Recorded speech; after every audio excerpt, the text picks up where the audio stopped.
নমস্কার, সুপ্রভাত, স্বাগত জানাচ্ছি আজকে দেব দর্শন অনুষ্ঠানে। আমি শর্মিষ্ঠা রয়েছে আপনাদের সঙ্গে। দেখুন, জীবন দিনের পর দিন বড্ড জটিল হয়ে যাচ্ছে। এটা অন্তত কাল বা নিয়ম মেনে মানুষ যতই ঠিক করার চেষ্টা করুক না কেন, কিন্তু এমন কিছু বিষয় প্রতিদিন মানুষকে ঘিরে থাকছে যা কিন্তু সেখান থেকে মানুষ কিন্তু বেরোতে যথেষ্ট কালঘাম পোহাতে হচ্ছে। আমরা আগের দিনের এপিসোডে যখন শেষ করেছিলাম তখন আমরা বলেছিলাম যে রুট যদি ঠিক না হয় তাহলে কিন্তু ফ্রুট পাওয়া যায় না, মানে ফলটা কিন্তু আপনি সেরকম আশাতীত লাভ করতে পারেন না। দেখুন, এটা যে কতটা বাস্তব, যারা হাড়ে হাড়ে ভুগছেন তারা কিন্তু সত্যি টের পেয়েছেন। আমি হাড় কাঁপানো ঠান্ডার কথা বলছি না, তার কারণ হচ্ছে এই মুহূর্তে জীবন যন্ত্রণার মাঝে একাধিক সমস্যা, সেটা আর্থিক সমস্যা হতে পারে, সেটা কোনো মানসিক সমস্যা হতে পারে, বা দীর্ঘ কোনো ব্যক্তিগত সমস্যা। আর এই ব্যক্তিগত সমস্যার মধ্যে অন্যতম সমস্যা কিন্তু দাম্পত্য জীবন বা দাম্পত্য জীবনে তৈরি হওয়া ছোট ছোট কলহ থেকে শুরু করে যেটা একটা সময় একটা বড় গৃহযুদ্ধে পরিণত হয়। দেখুন, ঘরে ঘরে আজ এই বিচ্ছেদ বা এই ধরনের জীবন সংগ্রামের কাহিনী হয়তো ভীষণভাবে উঠে আসছে, কিন্তু এটা তো কোনো সমাধান নয়। সমাধানের পথটা খুঁজতে হবে। দেখুন, বিচ্ছেদ কেউ চায় না, বা সমস্যা নিয়ে জীবন ধারণে এগিয়ে যাওয়াটাও কিন্তু কোনোভাবেই সম্ভব হয় না বা হচ্ছে না। প্রতিদিন যখন প্রচুর মানুষের সঙ্গে আমরা কথা বলি এই ধরনের সমস্যা নিয়ে, কিন্তু তারা জেরবার সেই সমস্যাগুলো। এবার বিষয় হচ্ছে সমস্যা নিয়ে কত আর আলোচনা করব, সমাধানটা তো খুঁজতে হবে। কারণ নতুন বছর মানেই কিন্তু সূর্যের বছর, আর সূর্য কিন্তু জীবনে আলো দেয়। তাই জীবনে আলোর দিশা খুঁজতে হবে, আর অবশ্যই আমাদের সঙ্গে আলোর দিশা দেখানোর জন্য তিনি থাকেন আজকের এই দেব দর্শন যার অনুষ্ঠান। তিনি অবশ্যই আর কেউ নন, তিনি ঈশ্বর এবং inner spirituality and wisdom organisation of Shri Ramakrishna পরমহংসদেবের ফাউন্ডার অ্যান্ড চেয়ারম্যান, যার দীর্ঘ ২৭ বছরের অভিজ্ঞতা। একটা নয়, দুটো নয়, দীর্ঘ ২৭ বছরেরও বেশি সময় ধরে যিনি আপনাদের গাইড করে রয়েছেন প্রায় গোটা বিশ্বে বা গোটা দেশে, প্রায় প্রচুর যে একেবারে বিশ্বস্ত ক্লায়েন্ট যারা রয়েছেন, যারা অন্তত আচার্য দেবদত্তকে তার কাছে আসা, তার পরামর্শ গ্রহণ করাটা, তার পাথেয় দিশা দেখানোই যারা আজকে নির্ভরযোগ্য বিশ্বাস্ত একটা সত্যি জীবনের একটা আদর্শ বলে মনে করছেন। আজকে আমরা তাকেই পেয়ে গেছি। দেবদত্ত দাকে আরও একবার আমাদের অনুষ্ঠানে স্বাগত জানাবো। দেবদত্ত দা, প্রথমে বলি যে কেমন জাঁকিয়ে ঠান্ডা পড়েছে এরকম, তার মধ্যে কিন্তু আমাদের আলোচনা, আর অবশ্যই জীবনের সমস্যাগুলো কিন্তু একই জায়গায় রয়েছে। আজকে বোধহয় আমরা আলোচনা করব যে দাম্পত্য জীবনের কি কি সমস্যা জটিল হতে পারে বা সেখান থেকে আমরা কি করে বেরোবো, তাই তো? হ্যাঁ, সবাইকে নমস্কার। ওম হরি ব্রহ্মা। প্রথম কথা হচ্ছে এই যে বলা হলো না এই বছরটা রবির বছর, তো রবি কিন্তু বিবাহিত জীবনের জন্য খুব একটা শুভ নয়। আচ্ছা। কারণ সান রবির সংজ্ঞা কি? রবি কিন্তু অহংকার নিয়ে আসে, ঈর্ষা নিয়ে আসে, ইগো ক্ল্যাশ নিয়ে আসে। ঠিক আছে।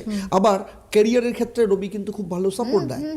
তো এই জায়গাটায় বলা হয়, খুব সুন্দর একটা টুইস্ট আছে অ্যাস্ট্রোলজিতে বলা হয়, যেমন দশম স্থান, কারোর জন্মছকের 10th হাউস দশম স্থান হচ্ছে রেসপন্সিবল ফর হচ্ছে ক্যারিয়ার, আবার দশম স্থান ইজ রেসপন্সিবল ফর ডাইভোর্স।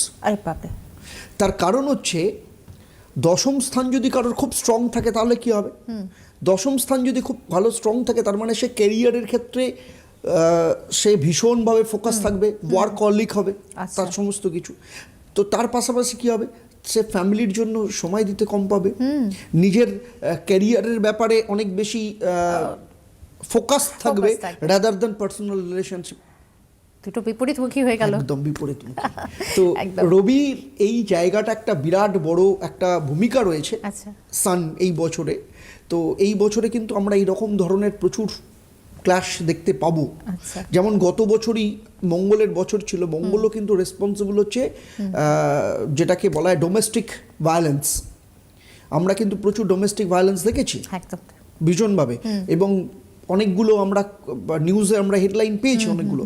এবারেও কিন্তু এমন ক্ষেত্রে আমরা পাবো যেখানে বড় বড় সম্পর্ক কিন্তু ভেঙে যাওয়ার ভীষণ বড় একটা জায়গা, বিশাল বড় একটা রিস্কের জায়গা তৈরি হয়েছে। এই জায়গাটা কিন্তু রয়েছে, আলোচনায় আসবো। কিন্তু এই বছরে কিন্তু যারা ওই বিশেষ করে যারা ডাইভোর্স অ্যাডভোকেট যারা আছেন, ডাইভোর্স তাদের ভালো রোজগার হবে। সেটা কিছু বলারই নয়, কিন্তু আমরা চাইবো সেখান থেকে অবশ্যই এটা খুব মারাত্মক কথা বলেন। অবশ্যই আমাদের সঙ্গে টেলিফোন লাইনে প্রথম কলার এসে নিয়ে নেবো ফোনটা। sure. একদম শিওর। আমাদের সঙ্গে প্রথম কলার আজকে অনুষ্ঠানে দেখুন কে রয়েছেন আজকের আলোচনায়, বলুন। হ্যাঁ, নমস্কার ম্যাডাম। নমস্কার স্যার। নমস্কার। স্যার আমি ভদ্রেশ্বর হুগলি থেকে বলছি। হ্যাঁ আমি ডেট অফ বার্থটা কি বলবো? হ্যাঁ হ্যাঁ বলুন, নিশ্চয়ই বলুন, ডেট অফ বার্থ প্লেস। 22শে জুলাই 1995। হ্যাঁ 22শে জুলাই জুলাই 95 1995। সময় সময় হচ্ছে সকাল 4:20। সকাল 4:20, তাই তো? হ্যাঁ হ্যাঁ, ভোর আর 4:20। প্লেস, জায়গাটা বলুন। প্লেস ভদ্রেশ্বর। ভদ্রেশ্বর মানে হুগলি? হ্যাঁ হ্যাঁ, ভদ্রেশ্বর হুগলি। আচ্ছা, হুগলিতে জন্ম। এখানে যেটা দেখা যাচ্ছে তাতে করে হচ্ছে শনিবার ছিল। হ্যাঁ স্যার। মিথুন লগ্ন, বৃষ রাশি, কৃত্তিকা নক্ষত্র, রবির দশে জন্ম, যেটা নিয়ে আজকে আমি আলোচনা করছিলাম শুরু হয়েছে তার একদম প্রাসঙ্গিক ফোন এটা। আচ্ছা। এখানে যেটা দেখা যাচ্ছে লগ্নে বুধ শুক্র রয়েছে, দ্বিতীয় স্থানে রবি, চতুর্থ স্থানে মঙ্গল, পঞ্চমে রাহু, সেটা হচ্ছে রিলেশনশিপের স্যাটিসফ্যাকশনের অভাব এখানে ভীষণভাবে রয়েছে। ষষ্ঠ স্থানে বৃহস্পতি, কর্মস্থানে শনি। এই যেটা বলছিলাম দশম স্থান, একটা বলছিলাম যেটা দশম স্থান হচ্ছে রেসপন্সিবল হচ্ছে যেমন ক্যারিয়ারের ক্ষেত্রে, দশম স্থান আবার রেসপন্সিবল ফর রিলেশনশিপের বিবাহিত জায়গাটা। জীবনের হ্যাঁ, ক্ষেত্রে। এইখানে যেটা দেখা যাচ্ছে দশম স্থানে শনি বসে আছে, মঙ্গলের সাথে যুক্ত হয়ে বীজযোগ তৈরি করেছে, যে কারণে এর ক্যারিয়ারের ক্ষেত্রে যেমন স্যাটিসফ্যাকশন থাকবে না, তেমনি পার্সোনাল লাইফ নিয়েও সমস্যা থাকবে। বড্ড জোর। কি তাই তো? হ্যাঁ স্যার, আমি আসলে চাকরির জন্যই চেষ্টা করছি। মানে এমনি প্রাইভেটে করতাম, কিন্তু গভর্নমেন্ট সার্ভিসের জন্যই মেনলি চেষ্টা করে যাচ্ছি, কিন্তু হচ্ছে না। তার কারণ হচ্ছে দশম স্থান অত্যন্ত অশুভ, আর দশম স্থান যদি কোনো কারণে অশুভ থাকে সেটা হচ্ছে তাতে করে ক্যারিয়ারের ক্ষেত্রে সমস্যা তৈরি হয়। শনি এখানে মঙ্গলের সাথে যুক্ত রয়েছে, এই যোগটাকে বলা হয় বীজযোগ, এবং এই বীজযোগের জন্য যেটা সবথেকে বড় যে সমস্যাটা হয়েছে ক্যারিয়ারের ক্ষেত্রে, প্রত্যেকবার অনেক রকম কম্পিটিটিভ পরীক্ষা দেওয়া হচ্ছে, অনেক কিছু দেওয়া হচ্ছে, কিন্তু কোথাও না কোথাও সিলি মিস্টেকের জন্য সমস্যা তৈরি হচ্ছে। তাই তো? হ্যাঁ স্যার। হ্যাঁ বাট স্যার। এরকম একদম। পরীক্ষা দেওয়া হয়েছে? হ্যাঁ স্যার, আমি তো মানে হতেও হয়নি অনেক জায়গায়, বারবার এর পেছনেও disappointed। আরেকটা বড় কারণ হচ্ছে বাস্তুক্ষেত্রে সমস্যা। যেমন বাড়ির দক্ষিণ পশ্চিম ক্ষেত্র অপেক্ষা ক্ষেত্রে একটু নিচু থাকতে পারে, এক নম্বর কথা। আচ্ছা। 2 নম্বর হচ্ছে বাড়ির যে রান্নাঘর, রান্নাঘর। সেই রান্নাঘরের পজিশন এখানে অত্যন্ত অশুভ জায়গায় রয়েছে। আচ্ছা। নাম্বার 3 সবথেকে বড় জিনিস হচ্ছে বাড়ির কাছাকাছি কোথাও কোনো জলা জায়গা বা নিচু জমি এরকম কিছু থাকার সম্ভাবনা ভীষণভাবে রয়েছে, সেটা কি আছে? এবং বাড়িটা মেন রাস্তা থেকে হয়তো একটু ভেতর দিকে আচ্ছা, হবে। একটু জিজ্ঞেস করি, সেরকম কি কোনো জায়গা রয়েছে আপনার? জলাশয় আছে একটু মানে একটু গিয়ে, আর আমাদের এখানে রোডটা ভেতরেই, এমন কিছু কাছে নয়। আচ্ছা। তো জায়গাগুলো এগুলো প্রত্যেকটা ক্ষেত্রে কিন্তু রেসপন্সিবল এই কত কিছু ফ্যাক্টর না, মানে একটা ক্যারিয়ার, একটা জীবনের জন্য বাপরে বাপ, ভীষণ বড় ফ্যাক্টর। বেশ। যেমন এর ক্ষেত্রে যেটা সবথেকে বড় জিনিস সেটা হচ্ছে ডাস্ট অ্যালার্জি, স্কিনের সমস্যা, এই ধরনের সমস্যা এর ভোগার ভীষণভাবে সম্ভাবনা রয়েছে। আর ইদানিংকালে এর ক্ষেত্রে যেটা সবথেকে বড় সমস্যা হয়েছে, এর মধ্যে কোথাও না কোথাও একটা নেগেটিভ এনার্জি, এর মধ্যে একটা ডিপ্রেশন, ফ্রাস্ট্রেশন একটা ভীষণভাবে গ্রো করছে, কনফিডেন্স লেভেল সেই কারণে ভীষণভাবে কমে গেছে। ওটা কি চার্জ কি তাই তো? করতে হবে? হ্যাঁ স্যার। হ্যাঁ স্যার। আচ্ছা, বেশ। আর কি জানতে চান? ওই চাকরি, আর এখন তো মানে আমি 30 ইয়ার্স ওল্ড, সো আমার মা তো চাইছে একটা বিয়ের জন্য। এবার আমি ওটাতেও এগোতে মানে একটু ভয় পেয়ে যাচ্ছি। একদমই তাই, ভয় তাই, পাওয়ারই হ্যাঁ, কারণ কথা। দশম স্থানে শনি মঙ্গল বীজযোগ করে রয়েছে। ইমিডিয়েট দশম স্থান আর লগ্ন এই দুটো জায়গা ঠিক করলে লাইফ কিন্তু ভালো জায়গায় যাবে। ঠিক আছে, বেশ, অনেক ধন্যবাদ ফোন করার জন্য। আর এখনো যেহেতু বছরের সবে শুরু, আমার মনে হয় সময়টা নষ্ট না করে এবার এই দিকটা একটু ফোকাস করলে আমার মনে হয় কেরিয়ারে বা পার্সোনাল জীবনে অনেকটা ঠিক হতে পারে, আর সেটা 2026-এর শুরু থেকে করা ভালো বলে মনে হয়। আপনি বলছিলেন যেটা মানে এত সুন্দরভাবে মিলে গেল, উনি বলছিলেন যে সমস্যাগুলো রয়েছে চারপাশে জলাশয় বা এই ধরনের, এবং কথা থেকেও মনে হলো যে কোথাও একটা হতাশা তাকে ঘিরে ধরেছে। আর একটা ফোন নিয়ে নিই, কেউ রয়েছেন আমাদের সঙ্গে। নমস্কার, কে রয়েছেন? আচ্ছা, একটা অনুরোধ করি, আগে টিভির সাউন্ডটা একদম 0 করে দিন প্লিজ, টেলিফোনে কথা বলুন।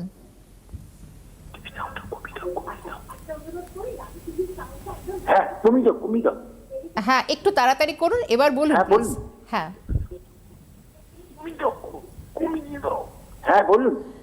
ফোন করেছেন আপনি, বলুন কোথা থেকে বলছেন? হ্যাঁ আমি বর্ধমান থেকে বলছি, তুষারকান্তি সাহা। হ্যাঁ হ্যাঁ বলুন। আর আমার জন্ম তারিখ হচ্ছে 1957। ডেট Date আমার টা। জন্ম তারিখ হচ্ছে 1957, না, না। 25শে জ্যৈষ্ঠী, ইংরেজিতে 25শে মে, সরি 25শে মে 25শে মে 1957। 25শে মে শনি, হ্যাঁ আচ্ছা, 25শে মে 25শে মে 1957 শনিবার। সময় সময়টা বলুন, আর রাত সময়টা দাদা, সময় আর জায়গাটা। আর সময় হচ্ছে রাত্রির 11:55। আচ্ছা। বর্ধমান। রাত্রির বর্ধমান। 11:55 বর্ধমানে। এখানে যেটা দেখা যাচ্ছে শনিবার ছিল ঠিকই, কুম্ভ লগ্ন, মীন রাশি, উত্তর রেবতী নক্ষত্র, বুধের দশায় জন্ম। এই জন্মছকে যেটা দেখা যাচ্ছে তাতে করে লগ্ন দ্বিতীয় স্থানে চন্দ্র বসে রয়েছে, তৃতীয় বুধ কেতু। আপনার ক্ষেত্রে সব থেকে বড় সমস্যা সেটা হচ্ছে শারীরিক দিক থেকে সমস্যা আপনি ভুগবেন ভীষণভাবে, এবং এই শারীরিক সমস্যা অনেকটা আপনার মানসিক সমস্যারও কারণ। বুঝতে পেরেছেন? হ্যালো, আপনি আছেন? হ্যাঁ আচ্ছা, আপনার ক্ষেত্রে সব থেকে বড় সমস্যা হচ্ছে শারীরিক, ঠিক হ্যাঁ। আছে? এবং হ্যাঁ, এই হ্যাঁ। শারীরিক সমস্যার একটা অন্যতম বড় কারণ হচ্ছে মানসিক দিক থেকে। ইদানিংকালে আপনার ক্ষেত্রে যেটা সব থেকে বড় কষ্টের যে জায়গাটা আসছে সেটা হচ্ছে কোথাও না কোথাও আর্থিক দিক থেকে একটা টেনশন আপনার উপর কিন্তু গ্রাস করছে আপনাকে। এরকম কিছু হচ্ছে এই মুহূর্তে?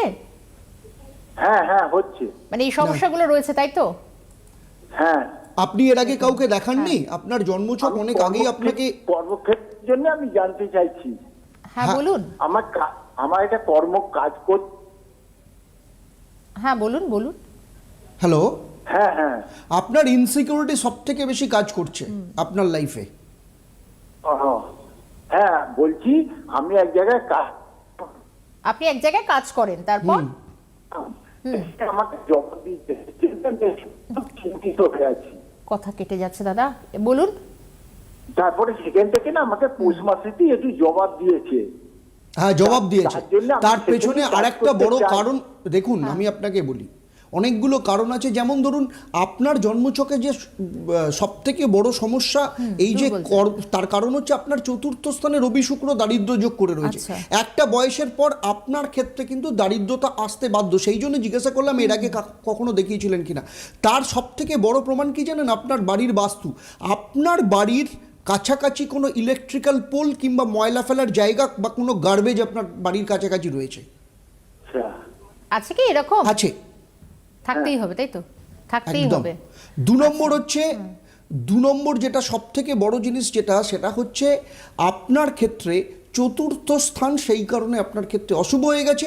চতুর্থ স্থান অশুভ হওয়া মানে লাইফে স্টেবিলিটির ক্ষেত্রে সমস্যা, যে কারণের জন্য আপনার এই জায়গাটা এসছে। সেই জন্য ইমিডিয়েট আপনার চতুর্থ স্থান আর আপনার দশাকে রিফরমেশন করা ভীষণ দরকার। এই দুটো জায়গা করুন, না হলে কিন্তু এই বয়সে এসে কিন্তু মানে লং টাইমের জন্য একটা বেকারত্বের মধ্যে দিয়ে আপনাকে যেতে হবে। এবং বেশ কঠিন প্রবলেম কিন্তু এটা ফেস হতে পারে, এবং অবশ্যই তবে একদমই তাই। বেশ, ফোন করার জন্য ধন্যবাদ জানাবো। আচ্ছা, আমি এনার বক্তব্য দিয়ে বলি, যেহেতু 57-এর জন্ম, মানে বয়সটা প্রায় অনেকটাই হয়ে গেছে, কিন্তু এরকম একটা স্টেজে গিয়ে যদি এখন এই প্রবলেমগুলো ফেস করতে হয়, সত্যি এখান থেকে আর ঘুরে দাঁড়ানোটা তো এই ধরনের ক্ষেত্রে খুব চাপ। প্রথম কথা আমি ওনাকে কি বললাম সেটা হচ্ছে ওনার শারীরিক দিক থেকে সমস্যাটা অনেক বেশি মানসিক। ঠিক তাই। কেন মানসিক? ওনার লাইফে ইনসিকিউরিটির জায়গাটা আসছে। উনি বললেন ওনার চাকরিটা চলে গেছে। হ্যাঁ ঠিক। এই যে চাকরিটা চলে গেছে, ওনাকে আমি কি বললাম যে আপনি কাউকে দেখাননি কেন? তার কারণ হচ্ছে ওনার চতুর্থ স্থানে রবি শুক্র দারিদ্র্য যোগ করে রয়েছে। চতুর্থ স্থান মানে কি? স্টেবিলিটি। আচ্ছা, তাহলে স্টেবিলিটির জায়গাতে যখন দারিদ্র্য যোগ তৈরি করে থাকে, তার মানে কোথাও না কোথাও বাস্তু রেসপন্সিবল। থাকছে। বাস্তু কেন কি করে রেসপন্সিবল সেটা কি করে বুঝবো? ওনার বাড়ির পেছনে কিংবা পাশে ময়লা ফেলা কিংবা ইলেকট্রিক্যাল পোল বা ইলেকট্রিক্যাল যেটাকে ট্রান্সফরমার আমরা আছে। ঈশান কোণ বলবো? না, বাড়ির পেছনে। বাড়ির পেছনে, দিকে, আচ্ছা। ঠিক আছে, হ্যাঁ। আছে, থাকতেই হবে। এই কারণগুলোর জন্যই ওনার ক্ষেত্রে এই সমস্যাটা জায়গাটা তৈরি মানে উনি হচ্ছে। যদি আরেকটু আগে স্টেপ নিতেন তাহলে এটাকে এড়ানো বা যেত। এই সময় কেন আমি বললাম ওনাকে দশাটাকে রিফর্ম করার ক্ষেত্রে, তার কারণ হচ্ছে দশা মানে হচ্ছে আমার সময়। আমি সময়কে যদি আমি আমার অনুকূলে নিয়ে আসতে পারি, তাহলে আমি তো যে কোনো বয়সে যে কোনো সময় আমি সাকসেসফুল হতে পারি। আর আমার কাছে না বয়সটা ম্যাটার করে না, ম্যাটার করে হচ্ছে আমি লাইফে কি চাই। সঠিক সময় সঠিক একদম কাজ। যে কোনো বয়সে একজন মানুষ যদি মনে করে আমি জীবনে সফল হব, তাহলে সে সেই বয়সে দাঁড়িয়ে সফল হতে পারে, হতে বাধ্য। একদম একদম তাই। আরও একটা ফোন নেব, তবে ফোনটা নেওয়ার আগে আমি একটু নাম্বারটা বলে দিই, যেটাতে আপনারা ভিডিও কলে বুকিং বা অনলাইন কনসালটেশনটা করতে পারবেন, খুব দরকার। তারপর আবারও পরে একবার বলবো, তার আগে এই নাম্বারটা নোট ডাউন করে নিন, 9830078634, 9830078634। দেখুন ঠিক আমার এদিকে স্ক্রলে এই নাম্বারটা কিন্তু একেবারে শো করছে, আপনারা নোট ডাউন করুন, পরে আবারও বলবো, ঠিক আছে? এক্ষেত্রে তো এরপর পাশাপাশি আরও থাকছে, ধরে নিন আপনার ইনস্টাগ্রাম, ফেসবুক পেজ বা ইউটিউবে, সেখানে বিভিন্নভাবে দেবদত্তদার কিন্তু প্রচুর যে বিভিন্ন বিষয়ের উপর পরামর্শ থাকে, এই আলোচনা থাকে, কার কীরকম যাবে, কোন কোন সমস্যাগুলোকে হাইলাইট বা এখন থেকে ভাবার প্রয়োজন, সেগুলো আপনার সব ডিটেল এর মধ্যে থাকবে। ফোনটা নিয়ে নেবো, কে রয়েছেন আমাদের সঙ্গে? নমস্কার। হ্যালো, নমস্কার। নমস্কার। আমি উত্তরপাড়া থেকে সম্পা দত্ত বলছি। হ্যাঁ বলুন প্লিজ, কি জানতে চান? হ্যাঁ, আমি আমার ছেলের সম্বন্ধে জানতে চাই। বলুন। Date of birth? Date of birth 11th February 1999। 1999, 11 ফেব্রুয়ারি 11 1999। সময়? সময় সকাল 8:57। 8:57? হ্যাঁ, কোথায় জন্ম? আজ কোথায় জায়গাটা? উত্তরপাড়া। উত্তরপাড়া। এটা উত্তর হচ্ছে পাড়ায় জন্ম, বেশ। তার মানে সেদিন ছিল আপনার বৃহস্পতিবার, তাই তো? হ্যাঁ মীন লগ্ন, বৃশ্চিক রাশি, হ্যাঁ। জ্যেষ্ঠা নক্ষত্র, বুধের দশায় জন্ম। আপনি তো খুব টেনশনে ভুগছেন। হ্যাঁ, টেনশন তো ছেলের জন্য হয়, একদম, বাবা নেই না। ছেলেকে প্রথমেই নিয়ে? না, একদম তাই না? টেনশন, মারাত্মক টেনশনে ভুগছেন আচ্ছা। ভীষণভাবে। এবং এই টেনশনে ভোগার জন্য ওনারও অনেক শারীরিক দিক থেকে কমপ্লিকেশন মানে আসছে। মা হিসেবে? হ্যাঁ, একদম আসছে। এখানে লগ্নে বৃহস্পতি, দ্বিতীয় স্থানে শনি, আর দ্বিতীয় স্থানে শনি, পঞ্চম স্থানে রাহু, অষ্টমে মঙ্গল, নবম স্থানে চন্দ্র, একাদশ স্থানে রবি কেতু, দ্বাদশ স্থানে বুধ শুক্র। যে কারণের জন্য এখনো পর্যন্ত ছেলের লাইফের স্টেবিলিটি আসেনি। আচ্ছা, কি করেন ছেলে? হ্যাঁ, ছেলে ব্যবসা করে, বাবার ব্যবসাটা করে। কিন্তু ব্যবসা? বাবার ব্যবসা করছে বটে, কিন্তু ব্যবসাটা যেভাবে চালানোর দরকার সেইভাবে ওর ক্ষেত্রে হচ্ছে না। অনেক জায়গায় পয়সা ওর ক্ষেত্রে মার যাচ্ছে, অনেক জায়গায় হ্যাঁ। ওকে ঠকিয়ে দিচ্ছে, হ্যাঁ হ্যাঁ। ঠিক আছে? দ্বিতীয় হ্যাঁ, কথা একদম হচ্ছে ঠিক। আপনার ছেলের কিন্তু বিয়ে এবং বিবাহিত জীবন নিয়েও সমস্যা আছে। হ্যাঁ হ্যাঁ, বিয়ে হয়ে গেছে ওর, হচ্ছে জীবন ওই টুকটাক ঝগড়াঝাটি অশান্তি লেগে থাকে। একদম এই সমস্যাটা জায়গাটা রয়েছে। একদম ভীষণভাবে বিয়ে মানে এবং উনি কিন্তু বিবাহিত বলেননি, জীবন, তার হ্যাঁ, আগে আপনি বিয়ে বলে এবং দিলেন। বিবাহিত একদম জীবন তাই। নিয়ে সমস্যা রয়েছে আপনার ছেলের ক্ষেত্রে। তো হ্যাঁ।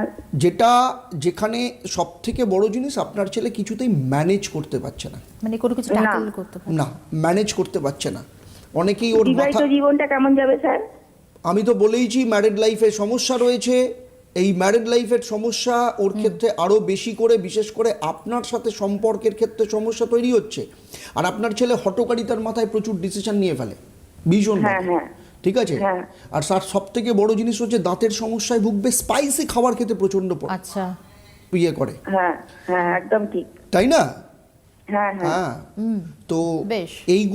এইগুলোর জন্যই আরও সব থেকে বড় সমস্যা হচ্ছে, আমি আপনাকে বলি, ওর অষ্টম স্থান আর দ্বিতীয় স্থান, এই দুটো জায়গা ইমিডিয়েট ঠিক করুন। ছেলের বিবাহিত জীবনও ভালো হবে, ছেলের মধ্যে কনফিডেন্স আসবে। হ্যাঁ। আর কনফিডেন্স যতক্ষণ না আসবে না, ততক্ষণ পর্যন্ত লোকে ওকে মুড়িয়ে নেবে। মানে ব্যবসার আর কারণটা। যার রিয়াকশন রাগ, জেদ, এই ব্যাপারগুলোর মধ্যে কনভার্ট, আর এগুলো হলে কিন্তু অবশ্যই দাম্পত্য জীবনে একদম সমস্যা সেই প্রভাব জায়গাটাতে পড়বে। ভীষণভাবে। বেশ, আপনি আছে। যোগাযোগ করবেন। আমি দেখুন আপনাদের কনসালটেন্সি নাম্বার দিয়ে দিলাম, এবং সঙ্গে আবারও স্ক্রিনে এদিকে দেখা যাচ্ছে, ঠিক ওখান থেকে নোট ডাউন করে নিন। দেবদত্ত, এই যে ব্যাপারটা আমরা শুরুতেই বলছিলাম যে কোন কোন রাশির জীবনে এই দাম্পত্য আলোচনাই সমস্যাগুলো করতে থাকে, পারলাম তো না। আলোচনা মানে শেষ ফোনটা এলো কিন্তু একদম একদমই সেই similar। জায়গাটাতে। আমরা একটু শেষ ভাগে আলোচনা একদম শেষ ভাগে সব থেকে বড় জিনিস হচ্ছে মিথুন রাশি। এখানেও যেটা মিথুন রাশি ক্ষেত্রে ম্যারিড লাইফে ভীষণ সমস্যা আসে। এরা হটকারিতার মাথায় বিয়ে মানে করে। এই 2026-এ হবে না, 26-এ না, এদের জেনারেল ভাবে এই বছর হওয়ারও সম্ভাবনা রয়েছে। এই বছর সব থেকে বেশি মিথুন রাশি। কর্কট রাশি, এরা খুব ইমোশনাল হয়। এরা মনে করে আমাকে কেউ প্রায়োরিটি দিচ্ছে না। এরা ভীষণ সিকার, মানে সবসময় মনে করে যে আমাকে লোকে একটু প্রায়োরিটি দিক, আমি একটুখানি, এরা সবার জন্য করতে চায়, এরা সবার জন্য করতে চায় কিন্তু করতে পারে না। মানে কিন্তু লোকে সবার জন্য যারা করে তারাই এদেরকে ঠকায় বেশি। 2 নম্বর আরেকটা হচ্ছে ধনু রাশি। ধনু রাশির ক্ষেত্রেও কিন্তু এই বছর কিন্তু ম্যারিড লাইফে সমস্যা হওয়ার আরেকটা বড় কারণ হচ্ছে এদের শনি ঢাইয়া চলছে। আচ্ছা, ধনুরাশিতে ঢাইয়া ধনুরাশির চলছে। ক্ষেত্রে। এটা নিয়ে আলোচনা করব কোনো একদিন। মীন রাশি, এই মীন রাশির ক্ষেত্রে যেহেতু লগ্নে শনি বসে আছে, ফলে কি হচ্ছে এদের পার্টনারের কাছ থেকে এদের স্যাটিসফ্যাকশনের অভাব ভীষণভাবে থাকবে। এদের কোথাও না কোথাও এদের মনে হয় এটা একটা ঠান্ডা লড়াই এদের দুজনের মধ্যে একটা হওয়ার সম্ভাবনা ভীষণভাবে রয়েছে। তো এই রাশিগুলো কিন্তু ভীষণভাবে রেসপন্সিবল এই বছর কিন্তু ম্যারিড লাইফে এই যে একটু যত্নশীল হতে হবে, একদমই একটু। আরেকটা হচ্ছে কন্যা রাশি। কন্যা রাশি, হ্যাঁ, চটপট। আচ্ছা, আর একটু শুনবো একদম শেষ ভাগে, লাস্ট ফোনটা আমরা একটু নিয়ে নেওয়ার চেষ্টা করি। কেউ এসেছেন সমস্যার সমাধানের জন্য। নমস্কার, কে রয়েছেন আমাদের সঙ্গে? নমস্কার, হ্যাঁ নমস্কার, বলুন, নমস্কার। চটপট বলুন। নমস্কার, আমি পরিমল কুমার রাম বলছি। আমার মেয়ের জন্য আমি ফোন করেছিলাম। হ্যাঁ বলুন। Date of birth? হয়তো 1 মে 1998। 1 মে 1998। 1 মে 1998। 1998। আচ্ছা, প্লেস? হ্যাঁ হ্যাঁ হ্যাঁ। সকাল 7:47।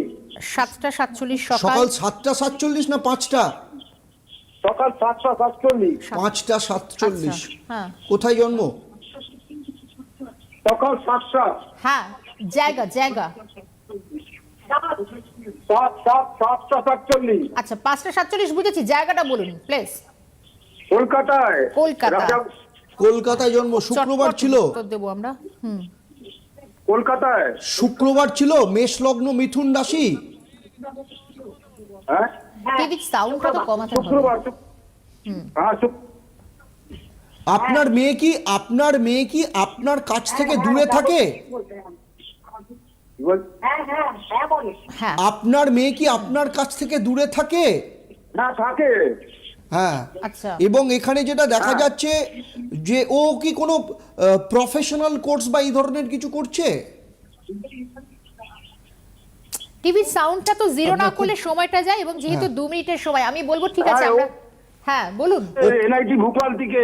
হ্যাঁ, প্রফেশনাল কোর্স করছে। এবং এখানে যেটা দেখা যাচ্ছে তাতে করে আপনার মেয়ের মধ্যে কাজ করার ক্ষমতা, পড়াশোনা করার ক্ষমতা অনেক বেশি রয়েছে, কিন্তু সার্কামটেন্সেস ওর ক্ষেত্রে কিন্তু কাজ করছে না, যে কারণের জন্য ক্যারিয়ারের ক্ষেত্রে সমস্যা পরবর্তী ক্ষেত্রে হওয়ার সম্ভাবনা ভীষণভাবে রয়েছে। ঠিক আছে, বেশ, ধন্যবাদ জানাবো, কারণ সময়টা অনেকটা ফুরিয়েও গিয়েছে। আর যদি এর থেকে ডিটেল আরও জানতে চান, দেখুন ঠিক আমার বাদিকে দিকে নাম্বার দেওয়া রয়েছে, এই নাম্বারগুলো নোট ডাউন করুন। এখান থেকে আপনারা আরও ডিটেলস বা যোগাযোগ করতে পারবেন বুকিংয়ের জন্য। দেবদত্ততার সাথে সময়টা কীভাবে ফুরিয়ে যাচ্ছে, এই যে এত মানুষ, এত জীবন জটিল, একই রাশি একই লগ্ন, কিন্তু তাও একটু সময়ের জন্য মানুষের জীবনে ভাগ্যের হেরফের হয়। শেষ বেলায় বলি, এই ক্ষেত্রে দিশা কি থাকবে এবং 2026টা কি? প্রথম কথা হচ্ছে আমি বলবো 2026টাকে যদি কেউ যদি সিরিয়াসলি প্রথম থেকে নেয় এবং জীবনের যা কিছু রয়েছে সেগুলোকে যদি ঠিক করে, লাইফ কিন্তু অত্যন্ত ভালো জায়গায় যাবে। বৃহস্পতিবার এটা নিয়ে কথা বলবো সন্ধ্যেবেলা। একদম তাই, এবং বলতেই হবে, তার কারণ হচ্ছে সত্যি আজকে সময়টা একদম ফুরিয়ে গেল। দেখুন, অনেক না বলা কথা বা না বলা প্রশ্নের উত্তরগুলো জমে রইল। কথা দিয়ে যাচ্ছি, আবারও আমরা ফিরবো। দেবদত্তদা অনেক ধন্যবাদ জানাই, সত্যি এত সুন্দর আলোচনা, এই যে দিশা দেখাতে না, আমার মনে হয় এই যে এতগুলো সমস্যা তুলে ধরা কেউ পারে না। দেবদত্তদাকে অনেক ধন্যবাদ জানাবো। আবারও আমরা সত্যি কথা দিয়ে যাচ্ছি, আবারও ফিরবো, এই নিয়ে আবারও আলোচনায় থাকবো। আপনারাও সঙ্গে থাকবেন। দিনটা ভালো কাটুক। নমস্কার। নমস্কার।